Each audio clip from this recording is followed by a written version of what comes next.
Apa yang dimaksud menceritakan nikmat Allah? Yang dimaksud dengan menceritakan nikmat Allah yang menceritakan. Kita bercerita tentang nikmat Allah tersebut dalam rangka memuji Allah. Ya, kita mulai dengan mengatakan alhamdulillah. Ya, Allah telah memberikan saya ini misalnya. Ya. Bukan dalam rangka kita angkuh, sombong, ya, menampakkan kelebihan kepada yang lainnya, tapi dalam rangka kita menunjukkan kebesaran nikmat Allah Tabaraka wa Ta'ala yang harus kita syukuri kepada Allah Tabaraka wa Ta'ala. Nah, apa maksud, apa hukum salat di belakang orang yang jelas-jelas kefasikannya atau ahli bidah, sedang kami sendiri sedikit di suatu kampung? Hukum salat di belakang orang yang fasik atau di belakang ahli bidah tidak mengapa insyaallah, ya, selama kebid'ahannya tidak mengeluarkan dari Islam. Ya, tidak mengapa, dan salatnya sah. Ya. Kalau kebid'ahannya itu mengeluarkan daripada Islam, ya, dalam sebuah fatwa Imam Ahmad rahimahullah disebutkan, ya, kalau memang dia diharuskan oleh penguasa untuk salat di belakang imam tersebut yang kebid'ahannya mengeluarkannya dari Islam, maka dia mengulang salatnya di rumahnya. Tetap dia salat di belakang imam itu untuk menghindari fitnah, karena dia diharuskan oleh penguasa, dan kemudian mengulangi salatnya di rumahnya. Misalnya imamnya seorang Rafidhi, ya, atau seorang Jahmi, maka dia mengganti dan mengulang salat. Tapi kalau tidak demikian, ya maka dia pilihlah imam yang tidak berada di atas kekafiran, yang bid'ahnya tidak mengkafirkannya. Atau bahkan kalau dia bisa mendapatkan, ya, tempat di mana di situ ditegakkan sunnah, itu tentunya yang lebih baik. Nah, dan tentunya sangat lebih baik lagi kalau ahli sunnah itu bisa berkoordinasi dengan masyarakat tempatnya untuk mendirikan masjid bagi mereka yang mereka menjadi imamnya. Nah, barakallahu fiikum. Dan ini diterangkan oleh Ibnu Abil Izz di dalam syarah Tahawi.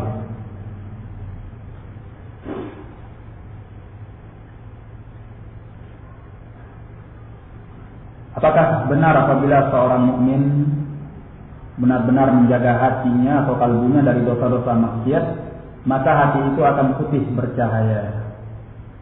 Ya, ini maksudnya putih bercahaya itu adalah hati yang dipenuhi dengan hidayah Allah. Ya, bukan hatinya berwarna putih, bercahaya, berkilau-kilau. Itu mah kartun, ya, kalau film kartun gitu, mungkin akan kelihatan hatinya berkilau-kilau. Ya. Tapi ini yang dimaksud, yaitu hatinya dipenuhi hidayah dari Allah Subhanahu wa Ta'ala, bercahaya dengan cahaya ilmu, cahaya keimanan, cahaya kebaikan, cahaya kesolihan. Ya. Ini yang dimaksud. Wallahu a'lam bishawab.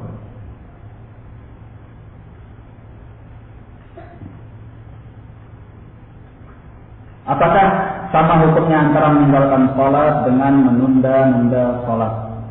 Meninggalkan sholat hukumnya haram, ya, dosa besar. Bahkan kalau dia tidak sholat sama sekali bisa kufur, keluar dari Islam, menurut pendapat yang sahih. Baik. Tapi kalau menunda-nunda sholat, ini dia berdosa karena meninggalkan jamaah. Kalau dia laki-laki, ya, karena sholat jamaah di masjid itu hukumnya wajib. Bahkan Nabi SAW sempat berkeinginan membakar rumah orang-orang yang meninggalkan sholat jamaah, menunjukkan bahwa itu adalah wajib. Ini kalau laki-laki, ya. Jadi dia berdosa karena dia meninggalkan jamaah sholat di masjid. Sedangkan sholat yang dia tunda-tunda sampai akhir waktu, selama belum keluar waktu, ini tidak berdosa. Karena waktu sholat itu lapang, di awal, di tengah, dan di akhir. Jadi dia berdosa meninggalkan jamaahnya, tapi tidak berdosa karena menunda sholatnya. Cuma dia tidak mendapatkan keutamaan sholat di awal waktu. Nah, barakallahu fiikum. Bolehkah memukul seorang anak usia 3,5 tahun atau 5 tahun jika berbuat kesalahan atau diperintah suka menentang? Pertama,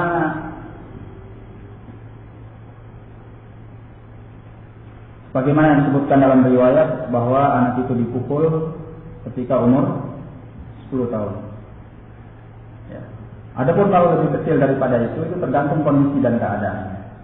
Kalau anak itu bisa menanggung pukulan itu, dalam artian pukulan itu tidak akan mencederai dia, pukulan yang mendidik, pukulan yang penuh dengan kasih sayang, pukulan yang mengingatkan dia, yang dia bisa mampu menanggungnya dan mengingatkannya akan kesalahannya dan tidak berlebihan.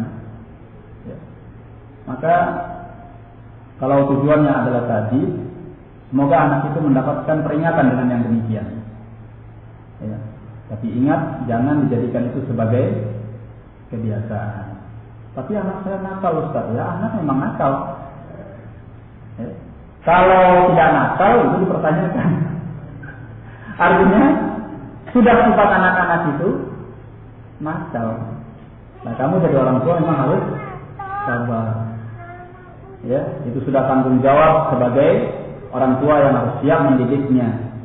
Kalau kita mengharapkan dia tidak nakal, ya tunggu besar, tunggu dia dewasa, bisa memisahkan antara yang baik dengan yang buruk. Nah, jadi ini jawaban saya, wallahu a'lam. Baik. Bolehkah seseorang berpakaian seragam pegawai di instansi negeri yang syarat tidak melanggar rambu-rambu syariat?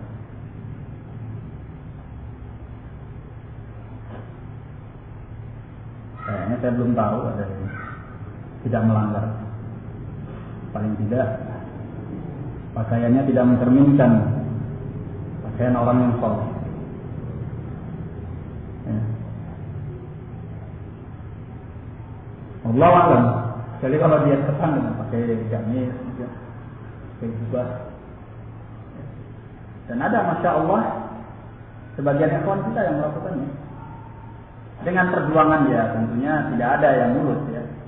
Beragama itu penuh dengan tantangan. Tapi itulah pahala yang dijanjikan oleh Allah Subhanahu wa taala. Setelah dia gigih melewati berbagai tantangan-tantangan, dia memakai pakaian yang syar'i, ya akhirnya diperbolehkan. Nah, akhirnya diperbolehkan. Baik.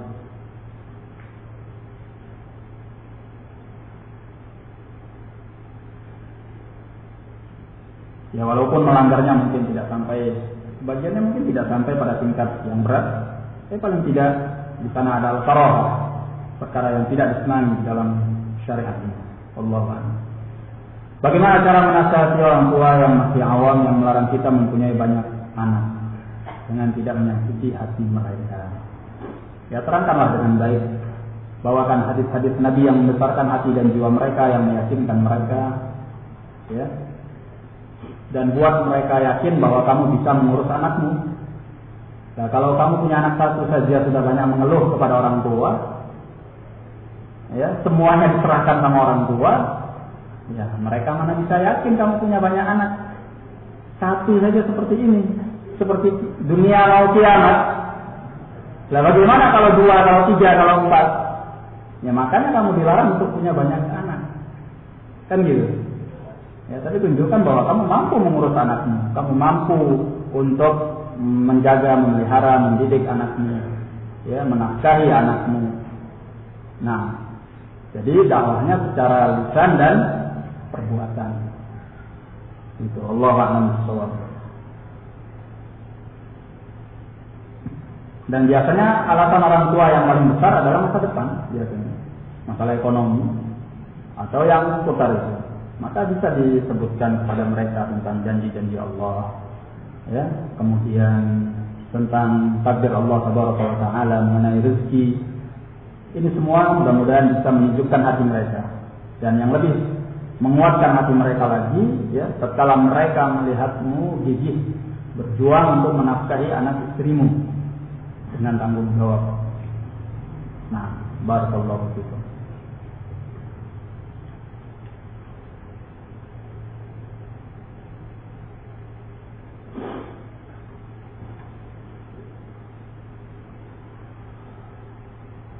Dan biasanya kan yang menjadi muskilah seperti itu, hidupnya masih numpang sama mertua, sama orang tua, ya, biaya hidupnya masih nedeng, kan gitu.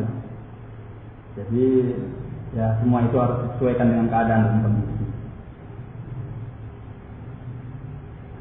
Jika ada seorang yang bekerja sebagai aparat keamanan, polisi, hansip atau yang semisalnya, kemudian diperintahkan untuk menjaga keamanan gereja ketika Natal, bolehkah ia melaksanakan perintah? Nabi sallallahu alaihi wasallam menjawab, la ta'ata li makhluqin fi ma'siyatil khaliq. Tidak ada ketaatan kepada makhluk di dalam bermaksiat kepada Al-Khaliq, Sang Pencipta, yaitu Allah Tabaraka wa Ta'ala. Dalam riwayat lain beliau menyatakan innamat ta'atu fil ma'ruf. Hanya saja ketaatan itu dalam perkara yang ma'ruf. Apa hukum mempelajari bahasa orang kafir? Mempelajari bahasa orang kafir pada hukum asalnya adalah haram, karena itu bukan dari kaum muslimin. Ada hukum asalnya, ya. Lagi pula apa kepentingannya kita mempelajari bahasa orang kafir tanpa manfaat dan faedah agama yang ingin kita raih? Ya. Kebiasaan kita berbahasa dengan bahasa kufar itu membuat kecenderungan hati kita ada semacam kebanggaan. Rasanya kita itu bisa tegak kepala kalau kita bisa mengatakan yes, okay, thank you, ya, good, ya, daddy, mom.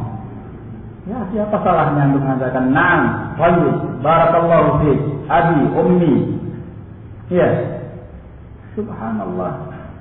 Cukup sudah bahasa Islam itu membuat kecintaan kita kepada Islam. Bahasa mereka membuat kita gandrung kepada mereka.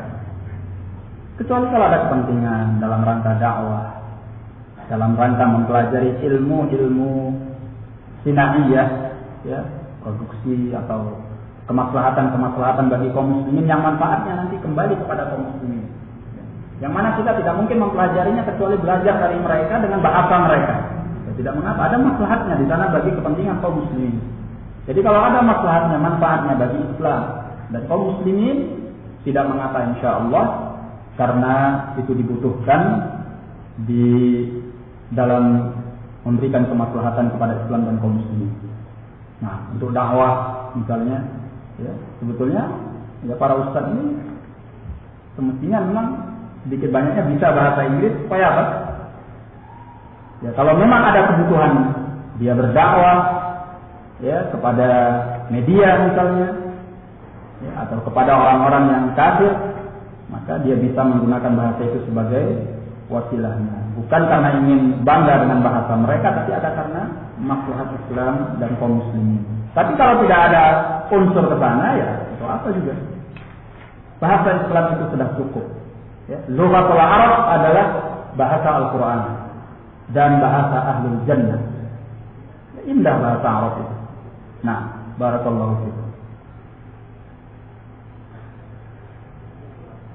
Bagaimana cara merayakan hari raya Islam, Idul Fitri atau Idul Adha? Bagaimana dengan apa yang dilakukan kebanyakan kaum muslimin, takbir semalaman dengan pengeras suara dan keliling kota? Yang jelas, takbir di malam hari raya Idul Fitr diperbolehkan insyaallah menurut pendapat sebagian ulama. Ya, tidak mengapa, karena pernyataan Allah wa litukabbirullaha ala ma hadakum, sebagian ulama memahaminya mulai dari terbenamnya matahari pada hari terakhir dari bulan Ramadan. Nah, tapi dengan cara-cara tertentu atau metode-metode tertentu, nah ini yang perlu kita perhatikan. Tapi kalau bertakbir secara umum, ya, di masjid, ya, atau di jalan, ini tidak mengapa insyaallah. Dan yang perlu diingat lagi, yaitu tidak mengganggu kaum muslimin. Ya, tidak mengganggu kaum muslimin. Jadi kalau takbiran itu mengganggu, ya, sampai orang nggak bisa tidur, ya jangan. Kenapa? Karena yang namanya syariat Islam itu tidak dibenarkan mengandung kerusakan. Makanya ada kaidah di kalangan para ulama, daf'ul mafasid muqaddamun ala jalbil masalih. Ya, menolak kerusakan lebih diutamakan daripada meraih kebaikan. Bahkan sampai dinyatakan oleh ahlul ilm, ya, termasuk daripada membaca Al-Quran yang makruh atau bahkan sebagian yang melarang, mengharamkan, yaitu membaca Al-Quran yang mengganggu orang lain. Mengganggu orang yang sedang sholat, mengganggu orang yang sedang zikir, mengganggu orang yang sedang istirahat. Itu tidak baik. Walaupun dia membaca Al-Quran, ya, tidak boleh kebaikan itu mengandung keburukan. Apalagi yang namanya takbiran itu bukan kalamullah. Sampai jam 12 dan satu orang ingin tidur gelisah di tempat tidurnya. Bolak-balik yang dengar cuma suara takbir di depan rumahnya yang sangat keras dengan mikrofon. Ya, ini jangan sampai demikian. Nah, barakallahu fiikum.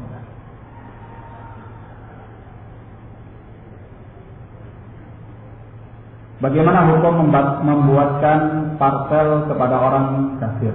Karena pekerjaan saya membuat kerajinan parcel.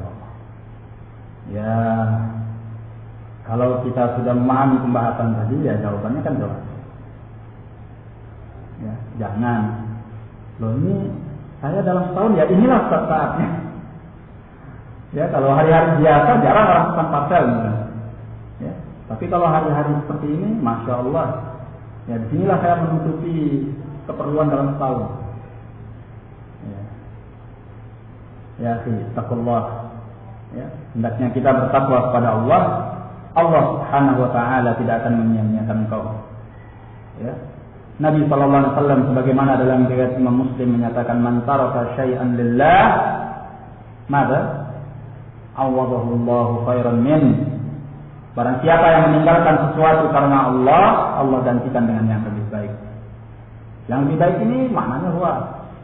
Mungkin digantikan dengan harta yang lebih banyak, diberi rezeki yang lebih lapang mungkin, atau mungkin diberi kesehatan pada dirinya mungkin, atau pada anaknya mungkin, atau pada istrinya mungkin, atau pada orang tuanya mungkin, atau dia diberi keberkatan di mana dia bisa mempertahankan amal kebaikannya, amal kesolehannya, amal ketaatannya.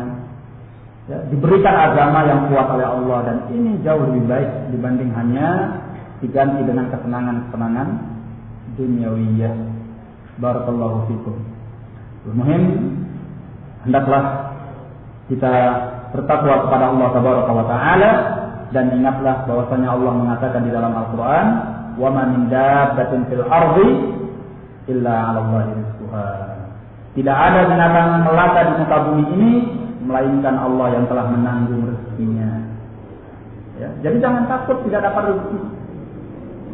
Pasti ada. Kalau kamu tidak ada lagi jatah rezeki, kamu akan mati pada detik itu juga. Karena rezeki kamu sudah tidak ada. Tapi kamu kalau masih ditakdirkan hidup, maka berbesar hatilah dan berbaik sangkalah kepada Allah bahwa kamu masih punya rezeki. Loh, kok saya ini nggak mati ya? Berarti kamu masih ada rezekinya. Ya, tinggal bagaimana kamu harus mencari dari jalan yang halal. Ya, dari jalan yang halal dan sabar dengan apa yang diberikan oleh Allah. Nah, kata Nabi sallallahu alaihi wasallam, "Ma u'tiya ahadun ata'an khairan wa awsa' min as-sabr." Tidaklah seseorang diberi oleh Allah sebuah pemberian yang lebih baik, yang lebih lapang, yang lebih luas daripada kesabaran. Kalau orang sudah diberi kesabaran oleh Allah, maka rezeki sebagaimanapun tidak akan berpengaruh padanya. Mau banyak, mau sedikit, mau kecil, mau besar, dia akan dibahagiakan oleh Allah dengan kesabarannya. Ya. Kawan fiddin rahimani wa rahimakumullah, mungkin itu yang bisa saya jawab. Lebih dan kurangnya saya mohon maaf. Wabillahi taufiq wal hidayah. Assalamualaikum warahmatullahi wabarakatuh.